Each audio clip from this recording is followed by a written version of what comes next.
my name's James Toseland, frontman of Toseland, and we're in the Hall of Cornwall tonight.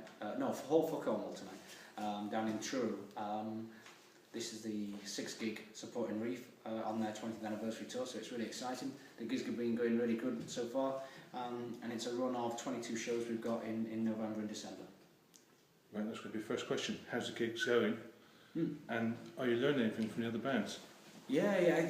To be fair, to share the stage with such experience like the REEF boys, and they've been so good to us as well, because I've heard a few stories about the support band's treatment, and they've been really nice. Gary and the boys have just been, and the whole crew actually have just been really welcoming, and I've watched a couple of the shows start to finish, and they put a really good show on.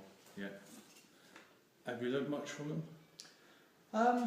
I think it's really just kind of like, stage presence and so obviously you're new to the game.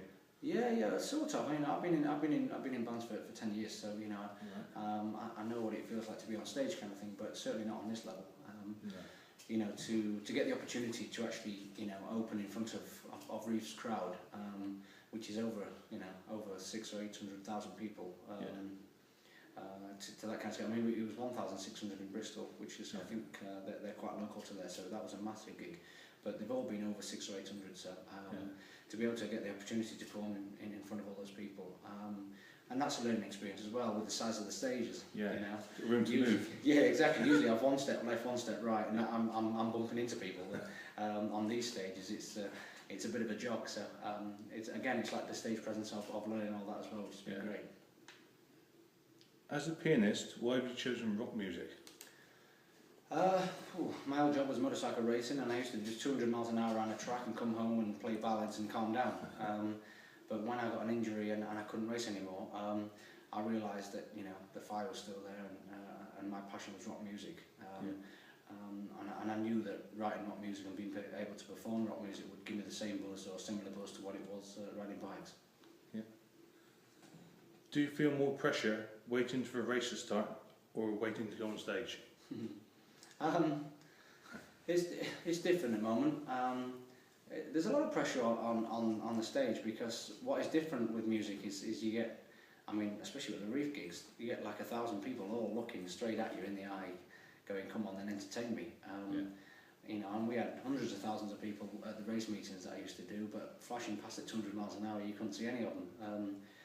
So to stand there in front of people and really, display it, and it is really personal music. Racing's quite simple. You win, everybody loves you.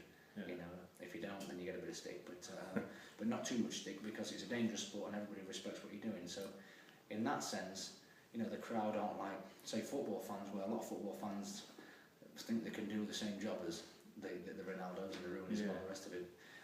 The motorcycle fans are really respective of the riders, because not only it's a dangerous sport and they respect that you're doing it, but also I don't think they're in the stands going, "What's he playing at? I could do better than that."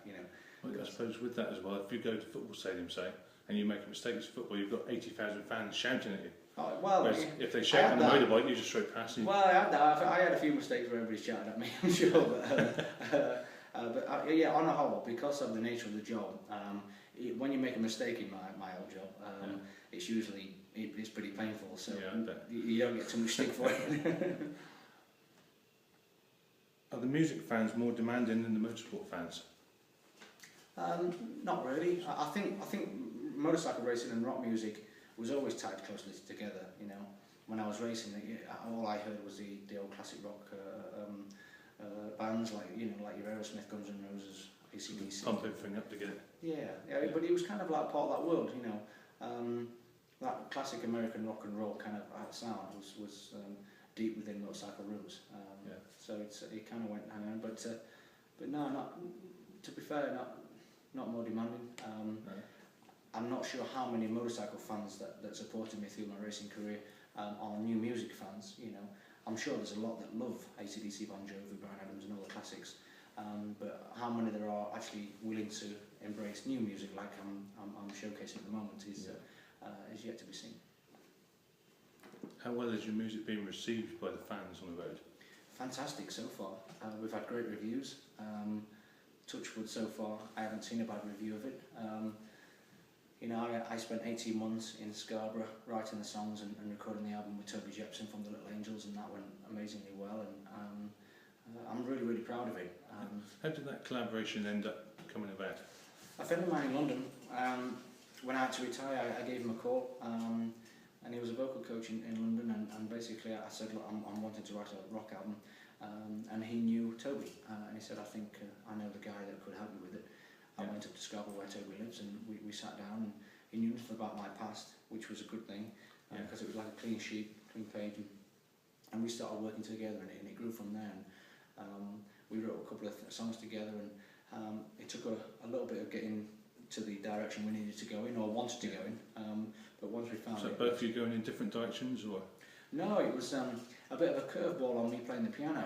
It was like, what kind of a sound do you want to produce? Because obviously piano is a bit of a curveball when it comes to rock. Yeah. Is it the power ballads, or is it, you know, is it more like Toto or Journey or something like that you want to produce, or is it out front, you know, lead singing, guitar-driven rock? And there's a couple of power ballads on there, because, you know, the piano kind of brings that out.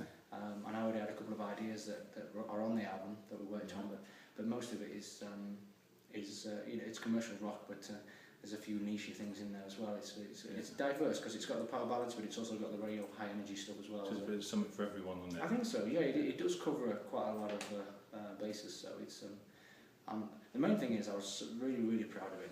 You know, but when I finished, because of the level I used to do my old job in, I couldn't bring anything out that was easily criticised. But I also knew I wasn't going to be able to use my old life in giving this a helping hand. I wanted it to get its credit for where credit's due, and that's the way we've been doing it so far, and it seems to be working. Right. I noticed you're using Pledge Music to sell your album. Do you like the hands-on approach that gives you? To be fair with Pledge, you know, Malcolm, who runs Pledge, he was a motorcycle fanatic actually, and he was so pleased when we approached them. We approached them with the opportunity to work with them. And Pledge Music really is kind of like raising funds so the bands can go and actually produce an album. But this was a different case. I funded it all myself, and I produced it and recorded it and mastered the whole thing. It was all done. So really, it was just finding a platform to advertise it as well as possible. And Pledge was growing so fast, and it got so much credit with the likes of Slash doing his album on there as well now. You know. So it was just a natural thing to kind of promote the album coming out next March, and also try and raise some funds to keep the show on the road, you know, because 22 shows we're doing, it's expensive to tour, you know, it was expensive to actually invest in actually writing songs and producing the songs and recording them for me, but you know, it's all about now keeping the show on the road. So as far as Pledge goes again, who came up with the sort of ideas on their likes of selling you a t-shirt and the gym lessons and stuff like that? Well, we kind of all sat down, and again, we didn't want to overfill it with just racing stuff. You know, it needed to be all about the music now. But with some of the past in there that would be of interest to the supporters that I had with the racing. My last set of leathers is on there, which is literally the last set of leathers. Other than my ones I won the World Championship in, which I'll keep forever kind of thing. But this is the last spare set that I got. But with the gym lessons, you know, I train still really heavily. I really enjoy the training side of things still, and I'm doing the London Marathon each year for charity and things like that, you know. So that was a natural thing to do. And, it's a very intimate thing to share with the fan. Yeah, you know, I mean, I'm still tutoring a couple of young lads in the racing, you know, and doing a bit of physical training with them to show what I used to do, and they've been really benefiting from that, which has been great, and it's been great to put a little bit of back something into the sport. You know, I've been helping Sylvain Barrier, the French lad who's been European Superstock champion for the last 2 years, and it's been really, really nice.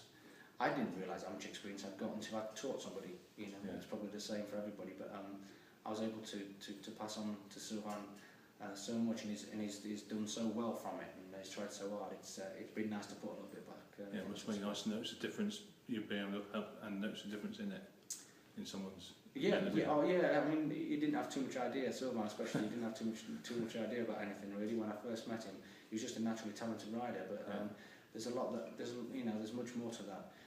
being successful. You know, there's a whole dedication side of it and focus and how to approach the actual weekend. You know, I mean, we only watch 1 hour of a race, but actually our full weekend starts on Thursday. You know, getting your things together, getting all your preparations done for your drinks and your food and your nutrition, etc. You know, your leathers and your helmets and your visors, and making sure you've got all the different visors in case the conditions change. And you know, getting organised is one big thing as well. So I basically taught him everything I did. It probably wouldn't work for everybody, but luckily it worked for him, and he loves that kind of regime, and he's done really well for me. What's the strangest thing you've ever received from a fan, and do you still have it? Probably a mug with a cow on it. Yeah. I said, you know, when you start to you get like, you know, favourite film, it said favourite drink, and I used to be really into milk. Yeah. But this young lass from Holland kept giving me like cow stuff. Right. Like each year, and I kept getting this cow stuff, like a teddy bear or a bug or something, and a mug with a cow. And I'm thinking, that's a bit. She couldn't really speak English too well. I never really dawned on it. Yeah. All this cow stuff was because I'd said my favourite drink was milk. I thought she was just some kind of random with a few issues going on, giving me random. I thought it was her fetish.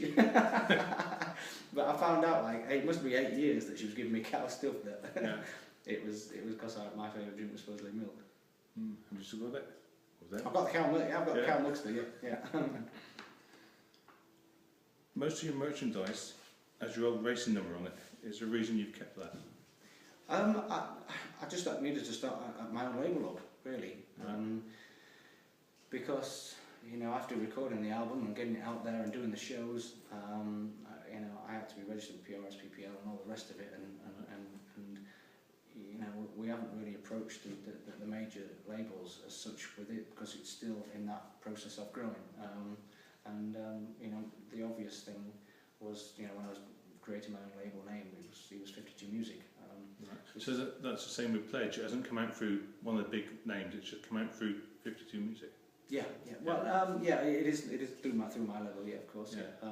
But yeah, there's the. I think it's the only connection that I had, which, you know, is a special number to me. So it's nice to kind of just keep something in there. It's quite nice as well to be able to put it out yourself rather than be relying on a big lane. Yeah, and this is why I've been through Pledge as well. You know, because it's kind of like raises funds that, you know, is not obviously recoupable as well on their part.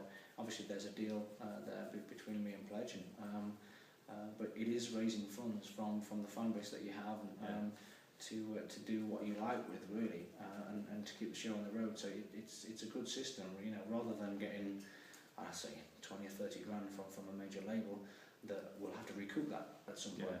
You know, then the pressure starts, you see. Then the expectation. Got to give that back for them. It's very difficult at the moment. So at this point in time, to be independent at this point, you know, hopefully it'll grow, and then, you know, if it does go outside the UK, then we'll need some help for sure. But, you know, we'll see where it goes.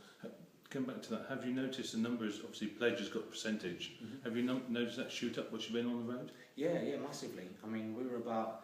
To be fair though, it's been on about 2 weeks and we're already at like 72, 73%. And that's really encouraging.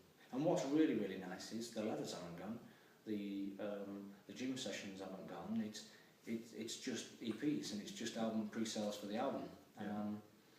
And so it's just the music that people are interested in, which is really, it's a real compliment. Real compliment. If it was just the leathers and that were making the money up, and it was my old life kind of still funding things, then I'd be a little bit more sceptical. But it just seems that everybody's interested in the album coming out in March, and that's what they're investing in, which is great. Might just be a case of the old fans haven't found that yet. Again, I suppose once you disappear out of that sort of world of motorsport, they like watching me racing around a track on a motorcycle, and I was lucky enough to do really well at it, and I got amazing support for it. You know, how much of the racing fan base actually, as I say, are willing to take on to invest in new music. You know, in old established music, that's one thing, but new music is a completely different other. You know, to actually connect to it.